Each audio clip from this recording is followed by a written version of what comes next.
Okay, so this is a video response to Neville, aka Bus Traveller. I just watched your video, and man, and my heart actually racing part of it, because I'm so happy to hear someone else actually realise that life is what you make it. You said the words. Anyone who knows me will know that is one of my sayings. I say it all the time. I say it probably every day. Life is what you make it. And the whole subject matter about living paycheck to paycheck, you've got that absolutely right as well. I did that for quite a long time, and I mentioned this in a previous video I made. If you are starting to think like that, and you want more money, or you want to do more with your money, read the book The Richest Man in Babylon by George Clayton. It's a very small book. It's written in a kind of old biblical storytelling style, I guess. That's a really good book. Follow those rules, I don't think you can go wrong. But this whole thing about money, and can't remember who you said it was, but someone told you that's life. That's their life. Life is what you make it. It didn't always used to be like that, I found out. It's probably been like it in my lifetime, but I watch a lot of documentaries, and this is something that got me really interested in economics, because I couldn't understand why I was going to work and slogging my arse off, to be honest, when I had hardly anything to show for it.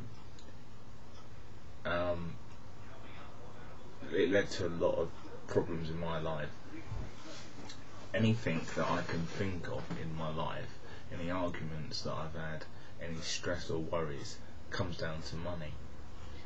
And I realise now that money is just a tool. You shouldn't let money rule you. You should rule your money. You've probably seen all of the headlines recently about, all the credit crisis and whatnot, and bankers murdering their founders because they've lost everything. It's disgusting. Absolutely disgusting. When did money become more important than life, or the life of families? He said that he lost everything. He had his wife and kids, and he couldn't cope because of what society thinks of him. And that goes on to like another subject. You open up a big can of worms if you start thinking like this, and it's great if you want to spend some time actually doing some research into it. I don't know if you've ever seen the film Corporation. I'd watch it. That's a good film, documentary. There's another one on a guy called what's his name? Edward Bernays. He's like a spin doctor, the original spin doctor. He was a cousin of oh my god, my mind is blank. A cousin of famous. I can't remember. Hold on.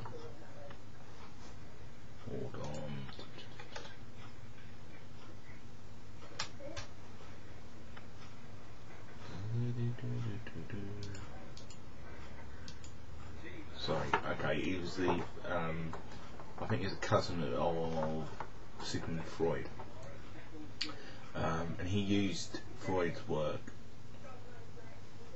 to promote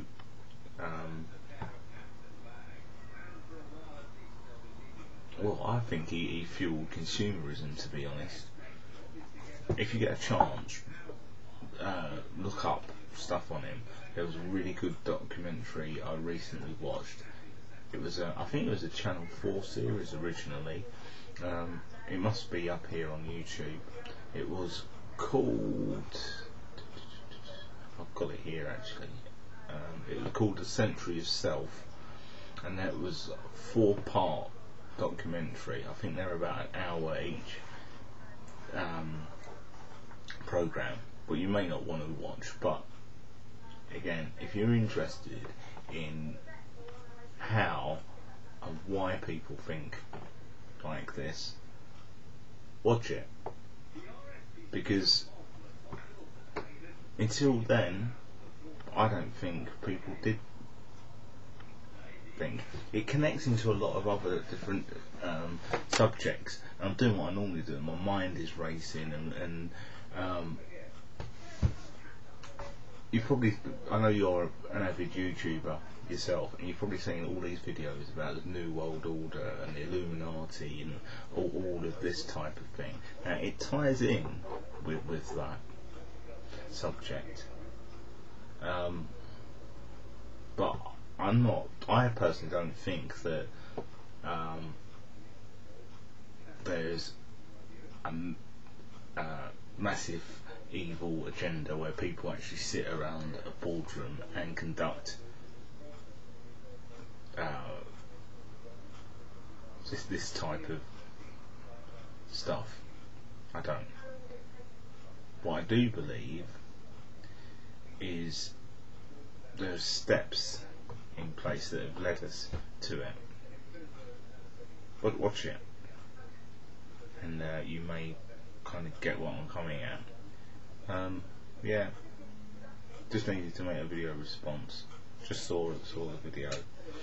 I don't know if that made any sense, but yeah, good video. Enjoyed it. Rated 5 stars. Talk to you soon. Cheers.